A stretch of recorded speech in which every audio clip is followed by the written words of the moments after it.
T20 world కప్లో మన team India the most important take సిద్ధమైంది. ఈరోజు మన టీమిండియా జింబాబ్వే టీంతో మ్యాచ్ ఆడబోతున్నారు. అండ్ ఈ మ్యాచ్ మన టీమిండియాకు do or die match. But దీంతో పాటు ఈరోజు మరో మ్యాచ్ జరగబోతుంది, West Indies versus South Africa. So ఈ మ్యాచ్ ఫలితం కూడా మన టీమిండియాకు చాలా ఇంపార్టెంట్. ఎందుకంటే ఈ మ్యాచ్లో సౌత్ ఆఫ్రికా టీం వెస్టిండీస్ టీంని డిఫీట్ చేస్తే మన టీమిండియాకు నెట్ రన్ రేట్ విషయంలో పెద్దగా ప్రాబ్లం ఉండదు. నెక్స్ట్ 2 మ్యాచెస్లో మన టీమిండియా గెలిస్తే డైరెక్ట్గా సెమీఫైనల్కి వెళ్ళిపోవచ్చు. సో దీంతో ఈరోజు జరగబోయే 2 మ్యాచ్లు కూడా మనకి చాలా ఇంపార్టెంట్. మెయిన్లీ మన చేతిలో ఉన్న దాని గురించి ఆలోచిస్తే ఈరోజు మన టీమిండియా జింబాబ్వే టీంను భారీ తేడాతో ఓడించాలి. ఇన్ఫ్యాక్ట్ మనం నేను ఒక వీడియో చేసుకున్నాం అండ్ ఆ వీడియోలో నెట్ రన్ రేట్ క్యాలిక్యులేషన్స్ గురించి కూడా చెప్పాను. ఈ రోజు కనుక మన టీమిండియా జింబాబ్వే టీంను 77 పరుగుల తేడా తోడిస్తే మన నెట్ రన్ రేట్ పాజిటివ్లోకి వస్తుంది. బట్ ఎనివే మన వాళ్ళు నెట్ రన్ రేట్ గురించి ఎప్పుడు ఆలోచించాలి? ఫస్ట్ మ్యాచ్లో కనుక వెస్టిండీస్ టీం గెలిస్తే, అంటే 3 గంటలు జరిపోయి వెస్టిండీస్ సౌత్ ఆఫ్రికా మ్యాచ్లో వెస్టిండీస్ టీం గెలిస్తే అప్పుడు మన టీమిండియా నెట్ రన్ రేట్ గురించి ఆలోచించాలి. అలా కాకుండా ఆఫ్టర్నూన్ మ్యాచ్లో సౌత్ ఆఫ్రికా టీం గెలిచారంటే మన టీమిండియా ఇంకా నెట్ రన్ రేట్ గురించి ఆలోచించవలసిన అవసరమే లేదు. సింపుల్గా జింబాబ్వే టీంని బీట్ చేయాలి, ఆ తర్వాత వెస్టిండీస్ టీంని బీట్ చేయాలి. అది ఒక్క రన్తో బీట్ చేసినా చాలు. సో దీంతో ఈ వీడియోలో ఇండియా జింబాబ్వే మ్యాచ్ యొక్క ప్రివ్యూతో పాటు సౌత్ ఆఫ్రికా వెస్టిండీస్ మ్యాచ్ గురించి కూడా లైట్గా డిస్కస్ చేసుకుందాం. అండ్ ఆల్సో నేను న్యూజిలాండ్ మరియు శ్రీలంక జట్ల మధ్య మ్యాచ్ జరిగింది. ఆ మ్యాచ్లో న్యూజిలాండ్ టీం గెలిచింది, Sri Lanka team T20 world cup నుంచి ఎలిమినేట్ అయిపోయింది. దీని గురించి కూడా చివరిలో లైట్గా డిస్కస్ చేసుకుందాం. ఎనివే ముందు ఇండియా వర్సెస్ జింబాబ్వే మ్యాచ్ విషయానికి వస్తే మన టీమిండియా బలంగా కనిపిస్తుంది. పేపర్ మీద 2 జట్లను కంపేర్ చేసుకుంటే డెఫినెట్లీ మన టీమిండియానే స్ట్రాంగ్గా ఉంది. ఈవెన్ హెడ్ రికార్డ్స్ తీసుకున్నా సరే మన టీమిండియాకు అనుకూలంగా ఉన్నాయి. అంటే 2 జట్ల మధ్య మొత్తం 13 టీ20 మ్యాచెస్ జరిగితే మన వాళ్ళు 10 గెలిచారు, జింబాబ్వే టీం 3 గెలిచింది. వేరే టీ20 వరల్డ్ కప్లో చూసుకుంటే ప్రీవియస్గా 2 జట్ల మధ్య ఒక్క మ్యాచ్ జరిగింది, 2022 టీ20 వరల్డ్ కప్లో. అండ్ వరల్డ్ కప్ మ్యాచ్లో మన టీమిండియా ఘనంగా గెలిచారు. సో రికార్డ్స్ పరంగా చూసుకున్నా, ఆన్ ది పేపర్ చూసుకున్నా మన టీమిండియానే బలంగా ఉంది. బట్ మన ఇక్కడ గుర్తుపెట్టుకోవాల్సింది ఏంటి? ప్రెజర్. మన టీమిండియా మీద ఈ మ్యాచ్లో మామూలుగా ఒత్తిడి లేదు. లాస్ట్ మ్యాచ్లో సౌత్ ఆఫ్రికా మీద ఓడిపోయిన తర్వాత మన టీమిండియా మీద చాలా విమర్శలు వచ్చాయి. దీంతో మన వాళ్ళు ఈ మ్యాచ్లో గట్టిగా కంబ్యాక్ చేయవలసిన అవసరం ఉంది. వేరే జింబాబ్వే టీం చూసుకునేది డూ ఆర్ డై మ్యాచ్. అంటే వాళ్ళు కనుక ఈ మ్యాచ్లో ఓడిపోతే టీ20 వరల్డ్ కప్ నుంచి ఎలిమినేట్ అయిపోతారు. సో ఈ రోజు 2 జట్ల మధ్య జరగబోయే మ్యాచ్లో ఏ టీం అయితే ఓడిపోతారో వాళ్ళు అఫీషియల్గా ఇంటికి వెళ్ళిపోతారు.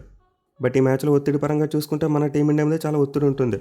జింబాబ్వే వాళ్ళ మైండ్ సెట్ ఎలా ఉంటుంది? గట్టిగా ట్రై చేద్దాం, గెలిస్తే గెలుస్తాం, లేకపోతే లేదన్నట్టు ఉంటారు. ఎందుకంటే వాళ్ళ మీద అలానే అంచనాలు లేవు. సో దీంతో ఈ మ్యాచ్లో మన టీమిండియా జింబాబ్వే టీంను ఎక్కడ కూడా తక్కువ అంచనా వేయకూడదు. పూర్తి ఎఫర్ట్ పెట్టి వాళ్ళని డిఫీట్ చేయడానికి ట్రై చేయాలి. ఇక ఈ మ్యాచ్ని అయితే చెన్నైలోని చపాక్ స్టేడియం వేదిక ఆడబోతున్నారు. అండ్ ఇక్కడ పిచ్ రిపోర్ట్ చూసుకుంటే నార్మల్గా స్పిన్ బౌలర్స్కి ఎక్కువగా అనుకూలిస్తుంది. అంటే మనం ఐపీఎల్లో చాలా మ్యాచ్లో చూసాం. బట్ ఈ టీ20 వరల్డ్ కప్ విషయానికి వస్తే అలా కాదు. ఈ పిచ్ బ్యాట్స్మెన్కి చాలా ఫ్రెండ్లీగా ఉంది. ఇన్ఫాక్ట్ ఇప్పటివరకు ఆన్ గోయింగ్ టోర్నమెంట్లో చూసుకుంటే ఈ గ్రౌండ్ బౌలర్స్కి ఒక నైట్ మేర్, పేస్ బౌలర్స్కి అయితే మరీ దారుణం, అస్సలు హెల్ప్ చేయట్లేదు. వేరే స్పిన్నర్స్కి చూసుకున్నంత గొప్పగా ఏమీ లేదు. సో టీ20 వరల్డ్ కప్లో ఆల్రెడీ గ్రౌండ్లో 6 మ్యాచ్లు ఆడారు. అండ్ 6 మ్యాచ్లు కూడా చాలా మంచి స్కోర్స్ వచ్చాయి. ఇన్ఫాక్ట్ ఆఫ్ఘనిస్తాన్ వాళ్ళు అనుకుంటా ఒక మ్యాచ్లో 200 స్కోర్ కూడా కొట్టారు. సో దీనికి ఆబ్వియస్ రీజన్ ఏంటంటే ఈ మధ్య కాలంలోనే పిచ్ని రిలే చేశారు. అంటే చెన్నై చపాక్ గ్రౌండ్ యొక్క పిచ్చెస్తో పాటు అవుట్ఫీల్డ్ మొత్తాన్ని రెనోవేట్ చేశారు. దీంతో పిచ్చెస్ అనేవి చాలా కొత్తగా ఉన్నాయి. అండ్ ఈ కారణంగానే బ్యాట్స్మెన్కి చాలా బాగా అనుకూలిస్తున్నాయి. ఈవెన్ బ్లాక్ సాల్ వికెట్ ఇచ్చినా సరే బ్యాటింగ్కి అనుకూలంగా ఉంటున్నాయి. సో దీంతో మన టీమిండియా బ్యాట్స్మెన్ కంబ్యాక్ చేయడానికి ఈ పిచ్ ది బెస్ట్ ఆపర్చునిటీ అని చెప్పుకోవచ్చు. మెయిన్లీ మ్యాచ్ కోసం ఎగ్జాక్ట్గా సెంటర్లో ఉన్న పిచ్ వాడబోతున్నారంట. అంటే పిచ్ నెంబర్ 5 వాడబోతున్నారు. అండ్ ఈ పిచ్ అయితే ఒక బ్లాక్ సాల్ వికెట్. అండ్ ఆల్సో ప్రీవియస్కి వరల్డ్ కప్లో న్యూజిలాండ్ వర్సెస్ ఆఫ్ఘనిస్తాన్ ఈ మ్యాచ్ జరిగింది. అండ్ ఆ మ్యాచ్లో కూడా మంచిగానే స్కోర్స్ వచ్చాయి. సో దీంతో ఒకవేళ ఈ మ్యాచ్లో మన టీమిండియా కనుక భారీ తేడాతో గెలవాల్సి వస్తే ముందుగా బ్యాటింగ్ చేస్తే బాగుంటుంది. అంటే సేమ్ వెస్టిండీస్ వాళ్ళ జింబాబ్వేకి అగెన్స్ట్ ఏదైతే చేశారో అది చేయడానికి మనకి పాసిబిలిటీ ఉంటుంది. ఇక ఈ గ్రౌండ్ యొక్క స్టాట్స్ విషయానికి వస్తే ఇప్పటివరకు మొత్తం 9 టీ20 మ్యాచెస్ జరిగాయి. అంటే 9 మ్యాచ్లో ఫస్ట్ బ్యాటింగ్ చేసిన టీం 4 మ్యాచ్లో గెలిస్తే చేస్ చేసిన టీం 5 మ్యాచ్లో గెలిచింది. అలాగే గ్రౌండ్లో ఫస్ట్ ఇన్నింగ్స్ యావరేజ్ స్కోర్ 182 రన్స్కి ఉంది. సో ఈ గ్రౌండ్లో అయితే టీ20 మ్యాచెస్ చాలా తక్కువగా జరిగాయి. ఇన్ఫాక్ట్ ముందు చెప్పుకున్నట్టు ఈ గ్రౌండ్లో ఇప్పటివరకు జరిగిన 9 మ్యాచ్లో 6 మ్యాచ్లు ఈ టీ20 వరల్డ్ కప్లోనే జరిగాయి. సో దీంతో గ్రౌండ్లో అయితే మనం 185 స్కోర్ను ఒక పార్ స్కోర్గా చెప్పుకోవచ్చు. ఇక టాస్ విషయానికి వస్తే అంత ఇంపార్టెంట్ ఏమీ కాదు. అంటే మ్యాచ్ రిజల్ట్ను శాసించేంత రేంజ్లో టాస్ అయితే ఉండదు. బట్ మన టీమిండియా టాస్ గెలిచి ముందుగా బ్యాటింగ్ తీసుకుంటారేమో అనుకుంటున్నా. ఎందుకంటే టీ20 వరల్డ్ కప్లో మన వాళ్ళు ఫస్ట్ బ్యాటింగ్ చేసిన మ్యాచ్లోనే గెలిచారు. లాస్ట్ మ్యాచ్లో చేయవలసి వచ్చింది, ఓడిపోయారు. పైగా డ్యూ ఫ్యాక్టర్ని కట్టర్ చేయడం కోసం మ్యాచ్కి ముందు యాంటీ డ్యూ కోటింగ్ కొట్టేస్తున్నారు. దీంతో సెకండ్ హాఫ్లో డ్యూ ఎక్కువగా రావట్లేదు. సో దీంతో ఈ మ్యాచ్లో టాస్ అనేది అంత ఇంపార్టెంట్ కాదనిపిస్తుంది. బట్ ముందు బ్యాటింగ్ చేస్తే చాలా అడ్వాంటేజ్ ఉండొచ్చు. ఎందుకంటే బ్లాక్ సాల్ వికెట్ యూస్ చేస్తారు కాబట్టి ఎంత కాదనుకున్నా సెకండ్ హాఫ్లో స్లో అవుతుంది ఎంతో కొంత. అండ్ దీన్ని దృష్టిలో పెట్టుకుని నాకు తెలిసి టాస్ గెలిచిన కెప్టెన్ మోస్ట్ లైక్లీ ముందుగా బ్యాటింగే తీసుకోవచ్చు. ఇక ఈ గ్రౌండ్లో మన టీమిండియా రికార్డ్ చూసుకుంటే 3 మ్యాచ్లు ఆడారు. అండ్ 3 మ్యాచ్లో 2 గెలిచారు. వేరే జింబాబ్వే టీం ఇప్పటివరకు ఈ గ్రౌండ్లో ఒక్క మ్యాచ్ కూడా ఆడలేదు. ఇక వెదర్ రిపోర్ట్ విషయానికి వస్తే ఈ మ్యాచ్కి వర్షం పడడానికి ఏమీ లేదు. మనమైతే ఫుల్ మ్యాచ్ని ఎటువంటి బ్రేక్స్ లేకుండా చూడొచ్చు. ఇక టీమ్స్ విషయానికి వస్తే జింబాబ్వే టీం లాస్ట్ మ్యాచ్లో అనుకోని విధంగా చాలా ఘోరంగా ఓడిపోయారు. అంటే వాళ్ళు గ్రూప్ స్టేజ్లో ఇచ్చిన పెర్ఫార్మెన్స్కి ఈ సూపర్ 8లో ఇచ్చిన పెర్ఫార్మెన్స్కి ఎక్కడా సంబంధం లేదు. పర్టికులర్గా వాళ్ళ బౌలింగ్ బాగా షేక్ అయిపోవడం చూసాం. సో మనం ఆల్రెడీ వెస్టిండీస్ జింబాబ్వే మ్యాచ్ యొక్క రివ్యూ వీడియోలో చెప్పుకున్నాం. వాళ్ళ బౌలర్స్ అయితే ఈ సూపర్ ఎయిట్లో వెన్యూస్ మారడం వల్ల అడ్జస్ట్ కాలేకపోయారు. అంటే ఇప్పటివరకు శ్రీలంకలో పెద్ద గ్రౌండ్స్లో మ్యాచ్లు ఆడొచ్చి వాంకడే స్టేడియంలో మ్యాచ్ అనగానే చేతులు ఎత్తేశారు. బట్ ఈ మ్యాచ్ ఆడిపోయి చెన్నై చెపాక్ స్టేడియం చూసుకుంటే వాంకడేతో కంపేర్ చేసుకుంటే కాస్త బిగ్గర్ బౌండరీస్ ఉంటాయి. దీంతో జింబాబ్వే బౌలర్స్ కాస్త ఊపిరి పీల్చుకుంటారు. బట్ స్టిల్ పిచ్ చూసుకుంటే మాత్రం పెద్దగా మార్పు ఏమి ఉండదు. అంటే వాంకడే స్టేడియంలో ఎలా అయితే ఒక ఫ్లాట్ వికెట్ ఉందో ఇక్కడ కూడా అలాంటి ఫ్లాట్ వికెట్ ఎదురవ్వచ్చు. సో దీంతో ఈ మ్యాచ్లో మరోసారి జింబాబ్వే బౌలర్స్కి చాలా పెద్ద పరీక్ష ఎదురు కాబోతుంది. మిగిలిన వాళ్ళ ఆశలని మరోసారి బ్లెస్సింగ్ ముజరబానీ మీదే పెట్టుకుంటారు. వేరేస్ బ్యాటింగ్ విషయానికి వస్తే డెఫినెట్లీ టాప్ ఆర్డర్ మీద ఎక్కువగా డిపెండ్ అవుతున్న టీం. అంటే వాళ్ళ వికెట్ కీపర్ మరుమని, అలాగే మన ఓపెనర్ బ్రెయిన్ బెనెట్. వాళ్ళిద్దరూ మంచిగా ఆడితేనే జింబాబ్వే టీం మంచి స్కోర్ కొట్టగలుగుతుంది. At the same time middle ఆర్డర్లో వాళ్ళ కెప్టెన్ సికిందర్ రజా, అతను కూడా చాలా ఇంపార్టెంట్. సో ఇప్పటివరకు బ్యాటింగ్ విషయంలో జింబాబ్వే టీం వీళ్ళ ముగ్గురు మీద ఎక్కువగా డిపెండ్ అవుతూ వచ్చింది. బట్ లాస్ట్ మ్యాచ్లో వీళ్ళ ముగ్గురు ఫెయిల్ అవడంతో ఆ టీం భారీ తేడాతో ఓడిపోయింది. సో జింబాబ్వే టీంకి అయితే ప్రజెంట్ ప్లెంటీ ఆఫ్ ప్రాబ్లమ్స్ కనిపిస్తున్నాయి.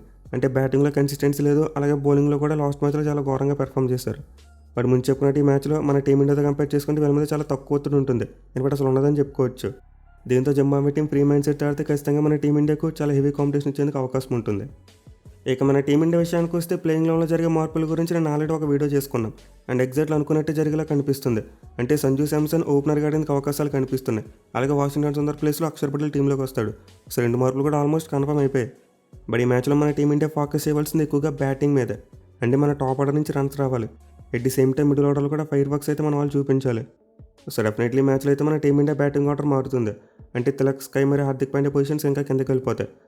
బట్ గుడ్ థింగ్ ఏంటంటే ముందు చెప్పుకున్నట్టే ఈ మ్యాచ్ యొక్క పిచ్ మన బ్యాట్స్మెన్కి బాగా అనుకూలించవచ్చు. At the same time Zimbabwe bowling చూసుకున్నంత బలంగా కనిపించట్లేదు.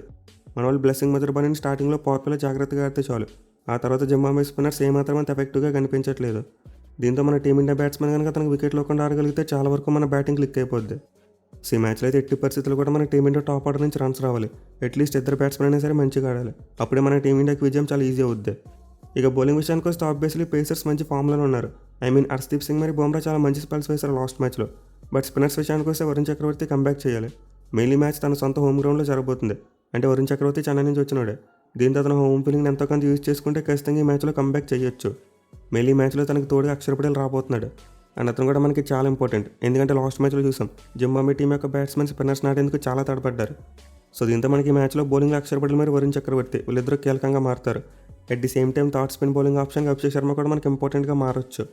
సో ఈ మ్యాచ్లో అయితే మన టీమిండియాకు టాప్ ఆర్డర్ బ్యాటింగ్ అలాగే స్పిన్ బౌలింగ్ ఈ రెండు కూడా చాలా అంటే చాలా ఇంపార్టెంట్. ఈ రెండు క్లిక్ అయితే మన టీమిండియా ఈజీగా జింబాబ్వే టీంని ఓడించేస్తుంది. లేకపోతే మన వాళ్ళకి ఈ మ్యాచ్లో అనుకున్న ఫలితం రావడం చాలా కష్టం. ఎనివే ఈ మ్యాచ్ అయితే మన వాళ్ళు జింబాబ్వే టీంతో ఆడుతున్నప్పటికీ మనం పెట్టుకుంటున్న పరీక్ష. ముందు మన ప్లేయర్స్ వాళ్ళని జయించాలి. వాళ్ళలో ఉన్న ఒత్తిడిని దిగమించి మ్యాచ్లో మంచిగా పెర్ఫామ్ చేయాలి. అండ్ దాని ఆటోమేటిక్గా జింబాబ్వే టీంని డామినేట్ చేసి మనం ఈ మ్యాచ్లో గెలవచ్చు. సో ఆన్ ది పేపర్ చూసుకున్న అలాగే స్కిల్ సెట్ పరంగా చూసుకున్న మన టీమిండియా జింబాబ్వే టీం కంటే వే హెడ్ ఉన్నారు. బట్ ఇక్కడ మ్యాటర్ ఏంటంటే డీలింగ్ ద ప్రెజర్. అంటే మన వాళ్ళు ఈ మ్యాచ్ మంచి పాజిటివ్ మైండ్ సెట్ ఆడగలగాలి. అప్పుడు మాత్రమే జింబాబ్వే టీం చాలా కంఫర్టబుల్గా డిఫీట్ చేయగలం.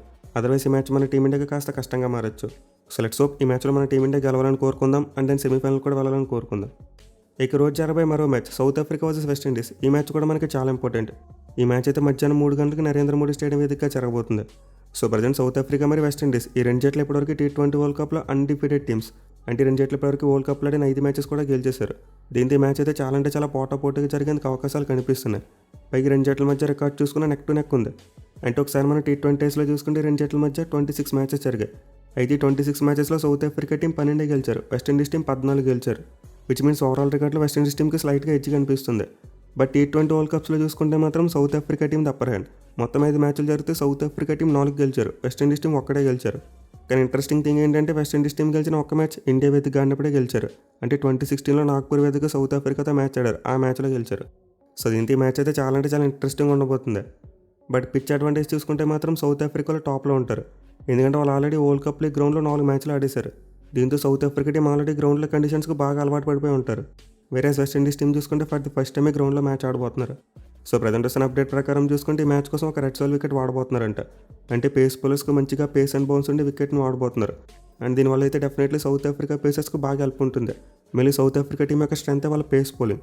అయితే ఒకవేళ బ్లాక్ సాల్ వికెట్ ఇస్తే కనుక వెస్టిండీస్ టీం వాళ్ళు అడ్వాంటేజ్ తీసుకునేవారు, ఎందుకంటే వాళ్ళ స్పిన్ బౌలింగ్ బలంగా కనిపిస్తుంది.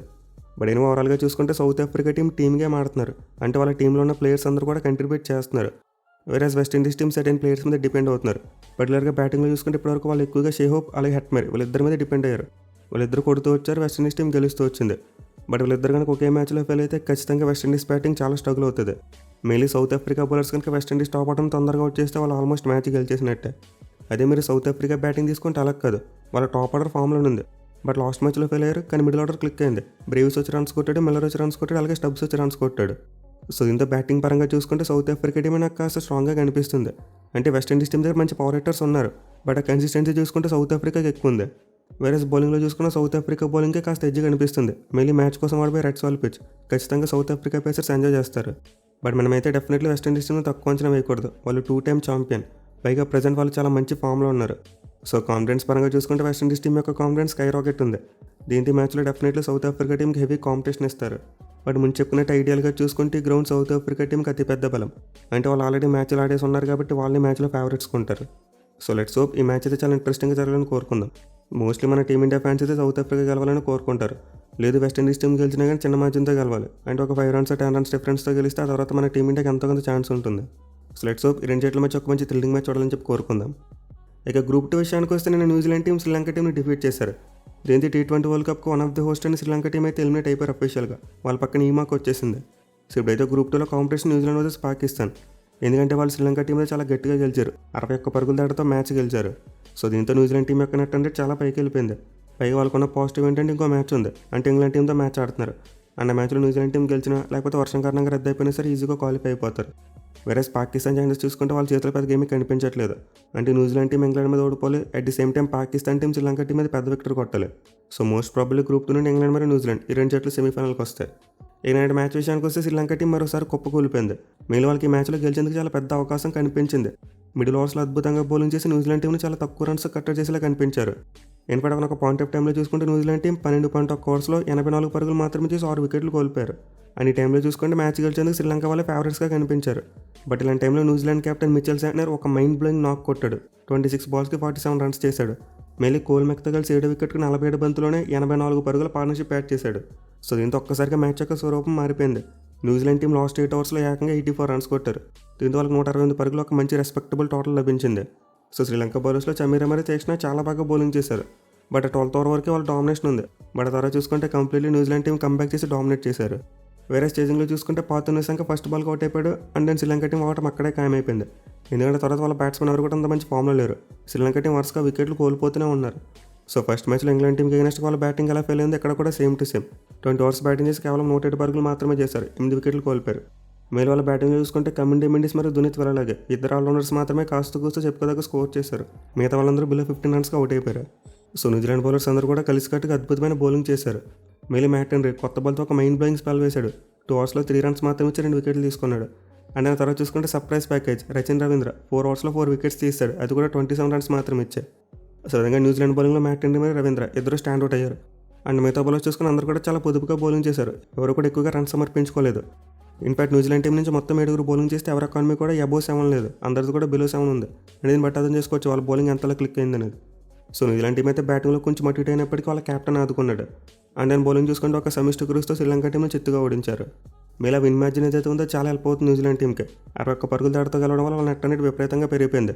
ఇప్పుడు పాకిస్తాన్ టీంకి అసలు అవకాశమే కనిపించట్లేదు. ఒకవేళ న్యూజిలాండ్ టీం లాస్ట్ మ్యాచ్లో ఇంగ్లాండ్ టీం మీద ఓడిపోయినప్పటికీ స్టిల్ వాళ్ళకి చాలా స్ట్రాంగ్గా ఛాన్సెస్ ఉన్నాయి.